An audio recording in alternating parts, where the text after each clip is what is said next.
నమస్తే welcome to right angle. సరిహద్దును చెరిపేసై శత్రువును కవ్వించి కదన రంగంలోకి దించు, వైరి అప్రమత్తంగా ఉంటే వ్యూహాత్మకంగా వెనక్కి తగ్గు, ఏమరపాటుగా ఉంటే చొచ్చుకుపో. ఇది చైనా అనుసరించే ప్రాచీన ఎత్తుగడ. దీర్ఘకాలిక సరిహద్దు వివాదం మరోసారి తీవ్ర ఉద్రిక్తతకు కారణమైంది.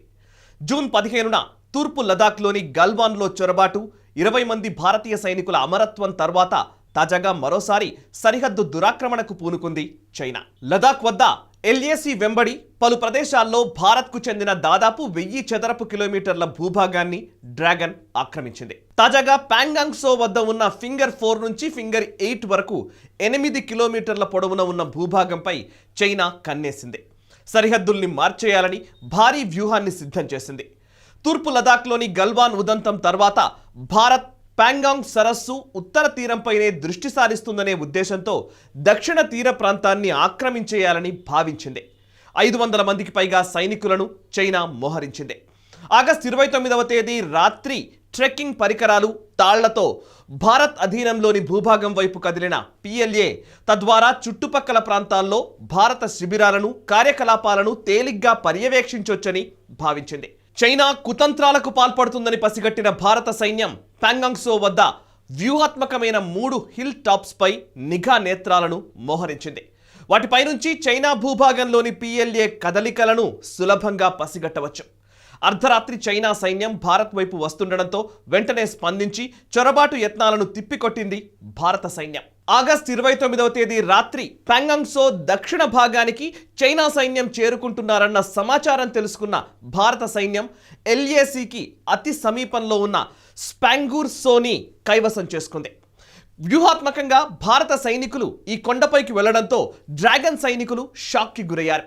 ఇది ఎల్ఏసీకి యువతల ఉన్న భారత భూభాగమే అయినప్పటికీ సైనిక పరంగా ఇది మనకు కీలకమైన ప్రాంతమని నిపుణులు చెప్తున్నారు.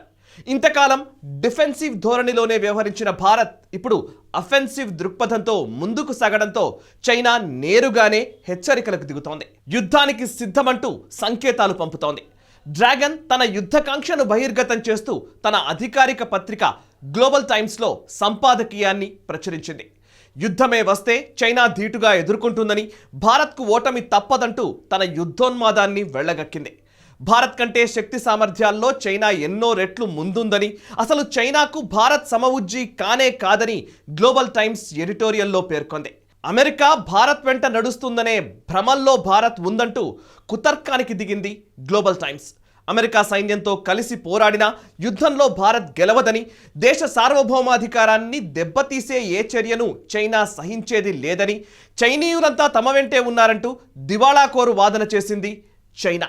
ఇక చైనాలోని ప్రతి అంగుళాన్ని కాపాడే సత్తా ప్రజా విముక్తి సైన్యానికి ఉందంటూ మేకపోతు గాంభీర్యాన్ని ప్రదర్శించే ప్రయత్నం చేసింది గ్లోబల్ టైమ్స్ ఎడిటోరియల్.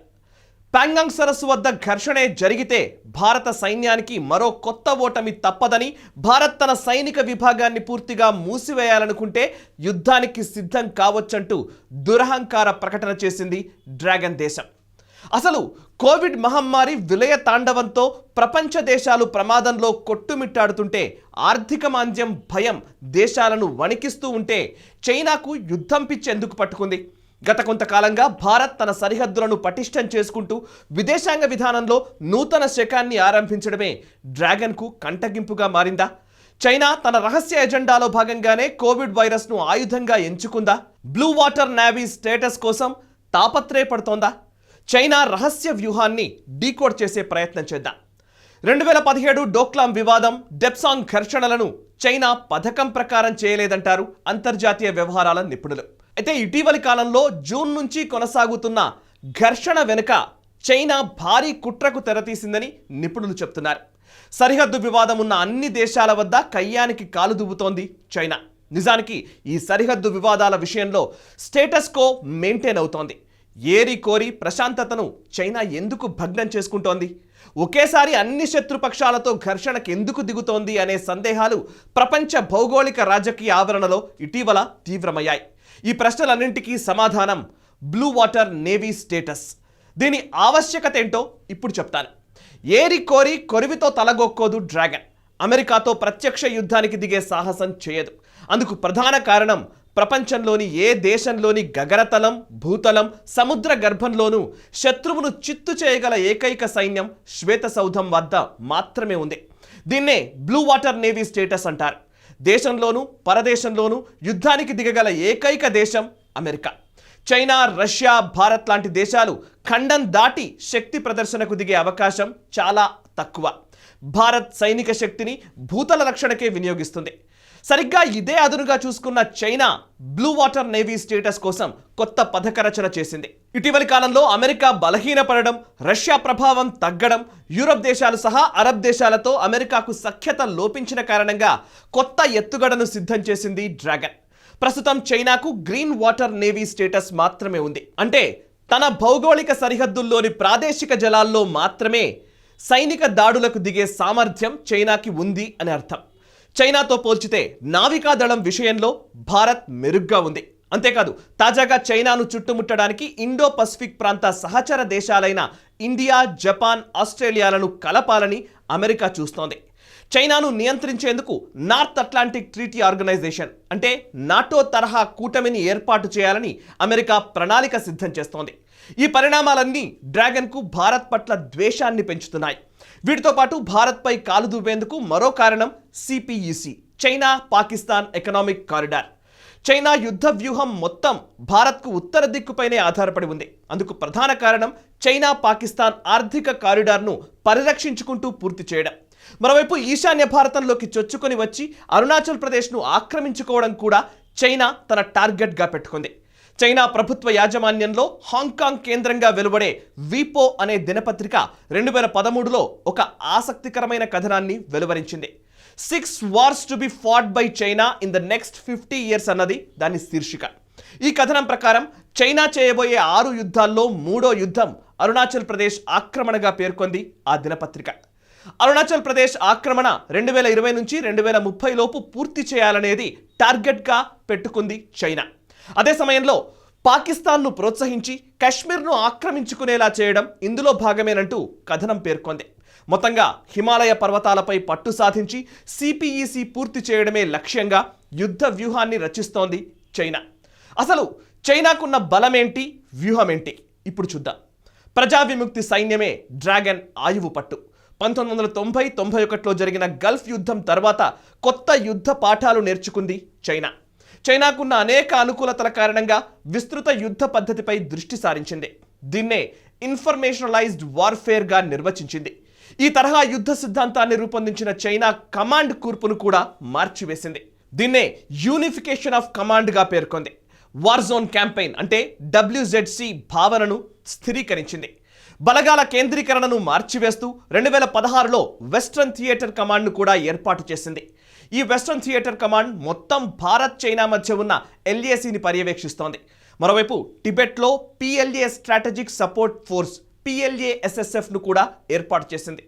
టిబెట్ సైనిక కేంద్రం నుంచి ఎలక్ట్రానిక్, సైబర్, సైకలాజికల్ దాడులకు దిగేందుకు వినూత్న యుద్ధ సాంకేతికతను కూడా చైనా ఏర్పాటు చేసుకుంది. అంతేకాదు బలగాలకు అవసరమైన సామాగ్రి తరలింపుకు తగిన ఏర్పాట్లు చేసింది. తన యుద్ధ వ్యూహాన్ని ఇలా విస్తరించింది. WZC is to use PLA's selective pockets of excellence available anywhere to offset the adversaries గా పేర్కొంది చైనా మిలిటరీ విభాగం. అంటే ఆదేశాలు అందగానే విజయవంతంగా దాడులు చేసే బృందాలను ప్రత్యేకంగా ఏర్పాటు చేసుకుంది చైనా. వీటి నిర్వహణకు ఒక విధానాన్ని కూడా రూపొందించింది. అదే trans regional support operations TRSO. Management, deployment, employment అనే 3 విభాగాల సమాహారమే ఈ TRSO. ఘర్షణ నెలకొన్న ప్రాంతాల్లో వీటిని కేంద్రీకరిస్తారు. మరో యుద్ధ ఎత్తుగడ GISF అంటే gaining initiative by striking first అన్నది ఈ యుద్ధ విద్య ప్రాథమిక సూత్రం. ప్రపంచంలోని అన్ని దేశాల సైన్యం తరహాలోనే చైనా ప్రజా విముక్తి సైన్యం కూడా మొదటి దశలో ఇన్ఫర్మేషన్ డామినేషన్, సమాచార ఆధిపత్యం అంటే ఎప్పటికప్పుడు వైరి సమాచారాన్ని బట్టబయలు చేయడం, తన సమాచారాన్ని రహస్యంగా ఉంచడమే ప్రధానం. ఇక రెండో దశలో కీలక వ్యూహాత్మక స్థావరాలపై ఏకకాలంలో బహుముఖ దాడికి దిగడం, స్థావరాలను ధ్వంసం చేయడం. మూడో దశలో కేవలం అత్యంత కీలకమైన ఎంపిక చేసుకున్న లక్ష్యాలను ధ్వంసం చేయడం. భారత్పై ఈ తరహా దాడికి దిగుతోంది చైనా. ఇక డ్రాగన్ ఎత్తుగడలను తిప్పికొట్టేందుకు భారత్ కూడా కౌంటర్ స్ట్రాటజీస్ రూపొందించింది. భారత సైన్యం తన నెరేటివ్ను డిఫెన్స్ ఎత్తుగడల నుంచి అఫెన్స్లోకి మార్చుకుంది. గ్రౌండ్ ఆఫ్ స్ట్రాటజిక్ ఇంపార్టెన్స్ ప్రాతిపదిక చేసుకొని కొత్త యుద్ధ సూత్రాలు రూపొందించింది భారత్. దీంతో రాబోయే భారత్ చైనా యుద్ధంలో మన దేశానిదే పైచేయి అవ్వడం ఖాయమంటున్నారు అంతర్జాతీయ నిపుణులు. మే జూన్ నెలల్లో గల్వాన్ కొండని ఆక్రమించి డర్బుక్ షోక్ దౌలత్ బేగ్ ఓల్డీ రోడ్పై గురిపెట్టాలని చైనా ప్రయత్నించింది. దాన్ని సమర్థవంతంగా భారత సైన్యం తిప్పికొట్టింది.